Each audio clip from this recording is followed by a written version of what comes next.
I had not realized what had been happening to the world, had not anticipated this startling vision of unfamiliar things.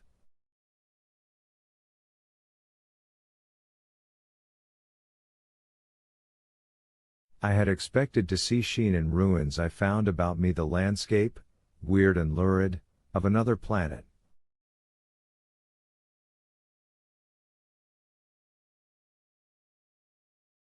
For that moment I touched an emotion beyond the common range of men, yet one that the poor brutes we dominate know only too well.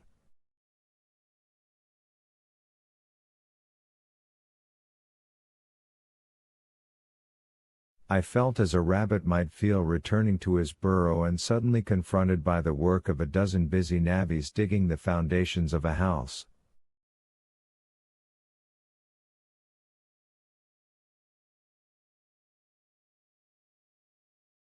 I felt the first inkling of a thing that presently grew quite clear in my mind, that oppressed me for many days, a sense of dethronement, a persuasion that I was no longer a master, but an animal among the animals, under the Martian heel.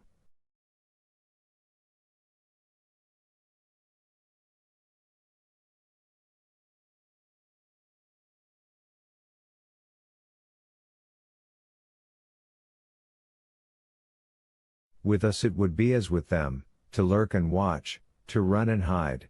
The fear and empire of man had passed away.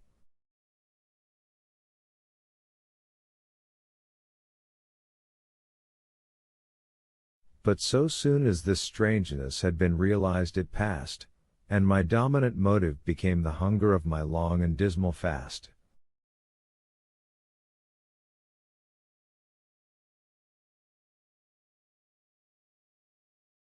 In the direction away from the pit I saw, beyond a red-covered wall, a patch of garden ground unburied.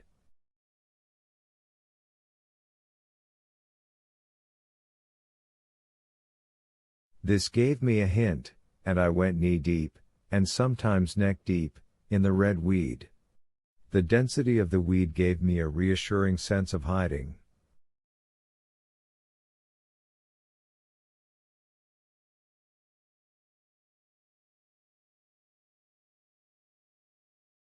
The wall was some 6 feet high, and when I attempted to clamber it I found I could not lift my feet to the crest.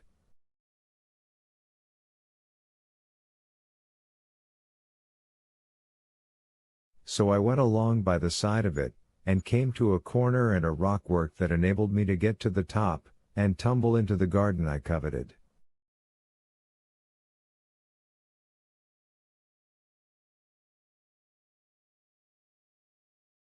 Here I found some young onions, a couple of gladiolus bulbs, and a quantity of immature carrots, all of which I secured, and, scrambling over a ruined wall, went on my way through scarlet and crimson trees towards Kew. It was like walking through an avenue of gigantic blood drops possessed with two ideas, to get more food, and to limp, as soon and as far as my strength permitted, out of this accursed unearthly region of the pit.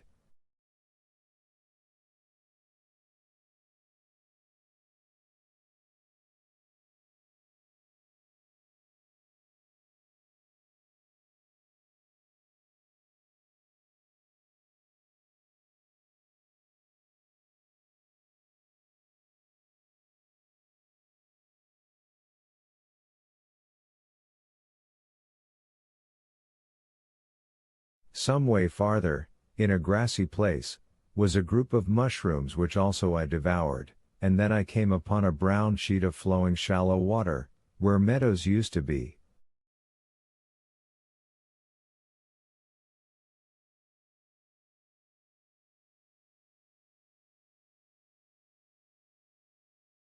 These fragments of nourishment served only to whet my hunger. At first I was surprised at this flood in a hot, dry summer, but afterwards I discovered that it was caused by the tropical exuberance of the red weed.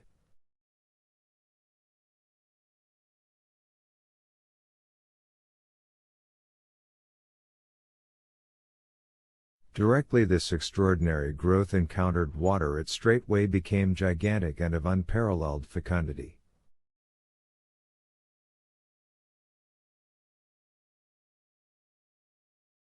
Its seeds were simply poured down into the water of the Wey and Thames, and its swiftly growing and titanic water fronds speedily choked both those rivers.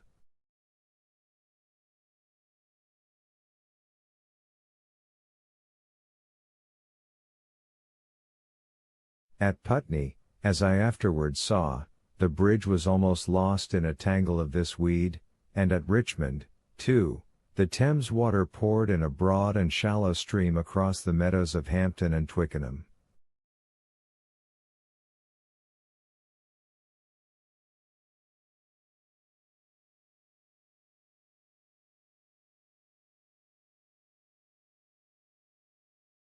As the waters spread, the weed followed them, until the ruined villas of the Thames Valley were for a time lost in this red swamp, whose margin I explored, and much of the desolation the Martians had caused was concealed.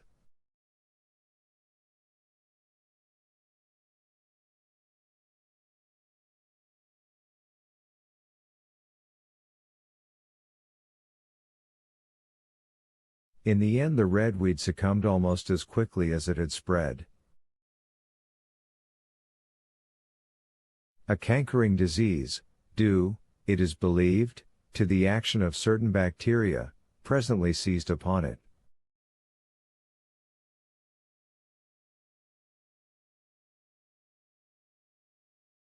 Now, by the action of natural selection, all terrestrial plants have acquired a resisting power against bacterial diseases. They never succumb without a severe struggle, but the redweed rotted like a thing already dead.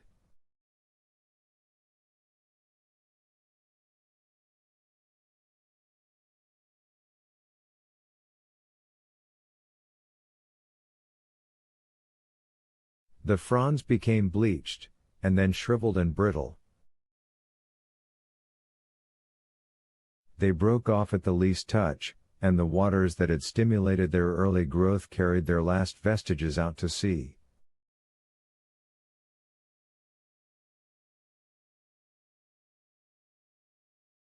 My first act on coming to this water was, of course, to slake my thirst.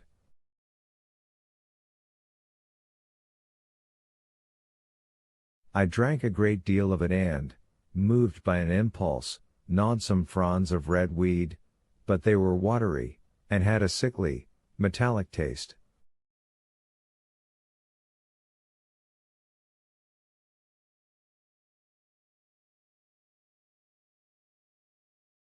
I found the water was sufficiently shallow for me to wade securely, although the redweed impeded my feet a little, but the flood evidently got deeper towards the river, and I turned back to Mortlake.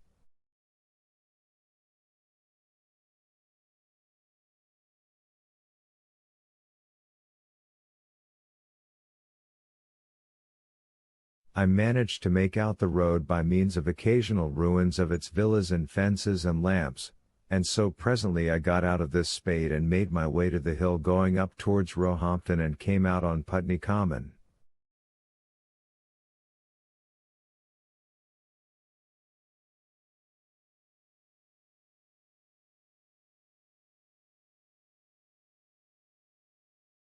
Here the scenery changed from the strange and unfamiliar to the wreckage of the familiar.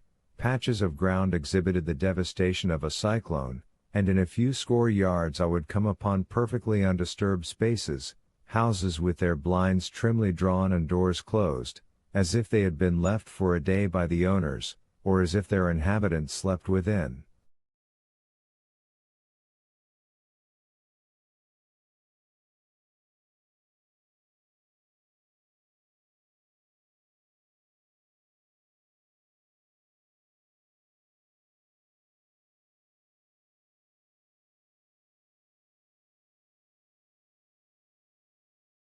The redweed was less abundant, the tall trees along the lane were free from the red creeper.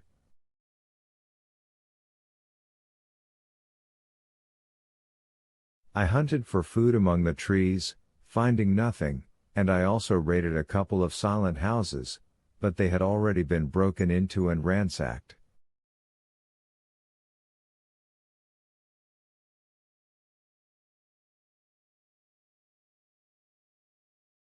I rested for the remainder of the daylight in a shrubbery, being, in my enfeebled condition, too fatigued to push on.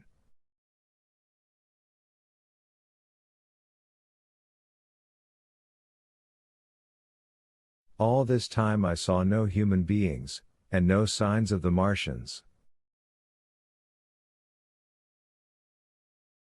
I encountered a couple of hungry-looking dogs, but both hurried circuitously away from the advances I made them.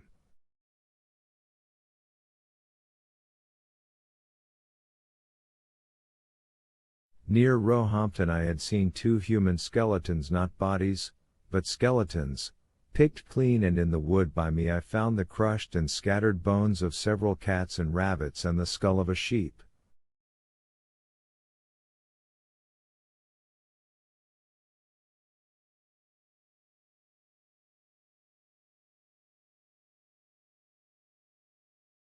But though I gnawed parts of these in my mouth, there was nothing to be got from them.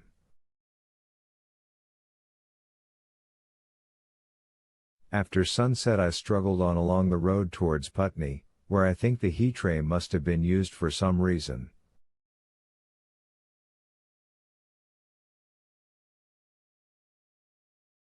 And in the garden beyond Roehampton I got a quantity of immature potatoes, sufficient to stay my hunger.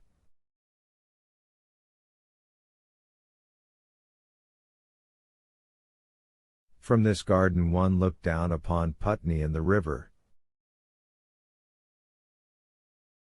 The aspect of the place in the dusk was singularly desolate: blackened trees, blackened, desolate ruins, and down the hill the sheets of the flooded river, red tinged with the weed.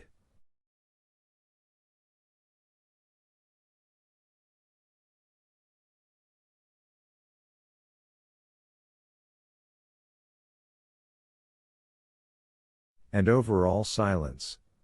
It filled me with indescribable terror to think how swiftly that desolating change had come.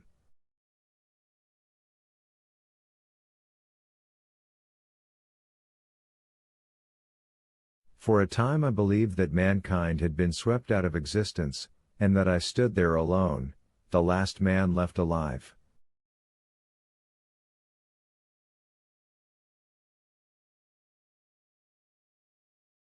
Hard by the top of Putney Hill I came upon another skeleton, with the arms dislocated and removed several yards from the rest of the body.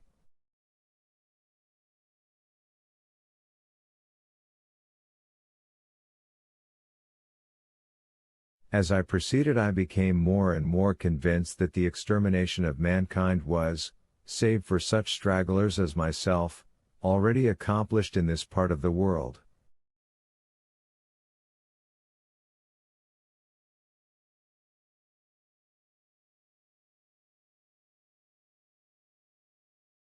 The Martians, I thought, had gone on and left the country desolated, seeking food elsewhere.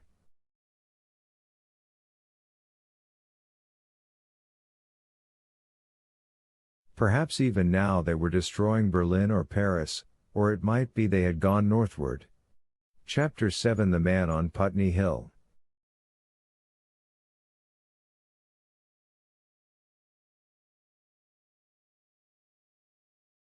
I spent that night in the inn that stands at the top of Putney Hill, sleeping in a made bed for the first time since my flight to Leatherhead.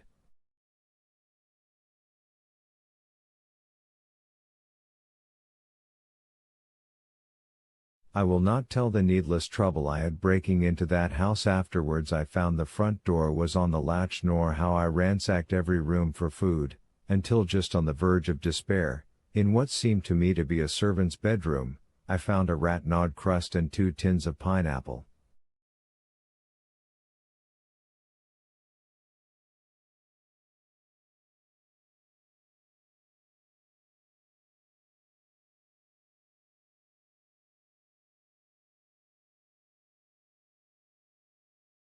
The place had been already searched and emptied. In the bar I afterwards found some biscuits and sandwiches that had been overlooked. The latter I could not eat, They were too rotten, but the former not only stayed my hunger, but filled my pockets.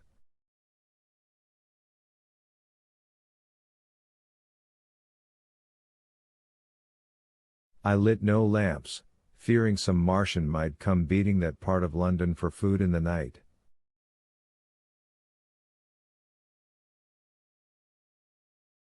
Before I went to bed I had an interval of restlessness, and prowled from window to window, peering out for some sign of these monsters.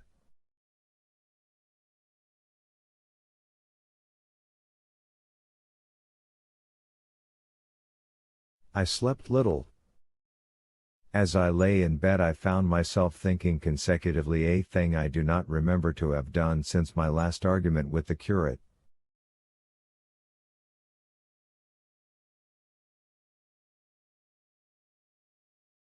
During all the intervening time my mental condition had been a hurrying succession of vague emotional states or a sort of stupid receptivity.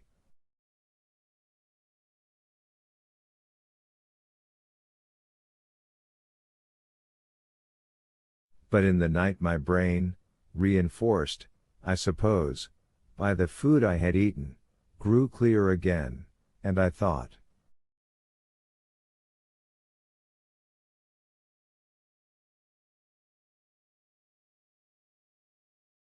Three things struggled for possession of my mind: the killing of the curate, the whereabouts of the Martians, and the possible fate of my wife.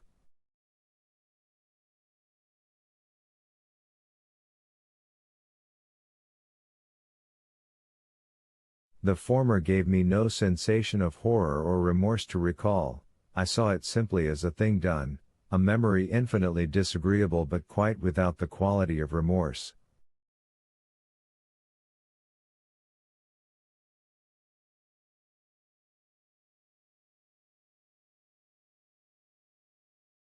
I saw myself then as I see myself now, driven step by step towards that hasty blow, the creature of a sequence of accidents leading inevitably to that.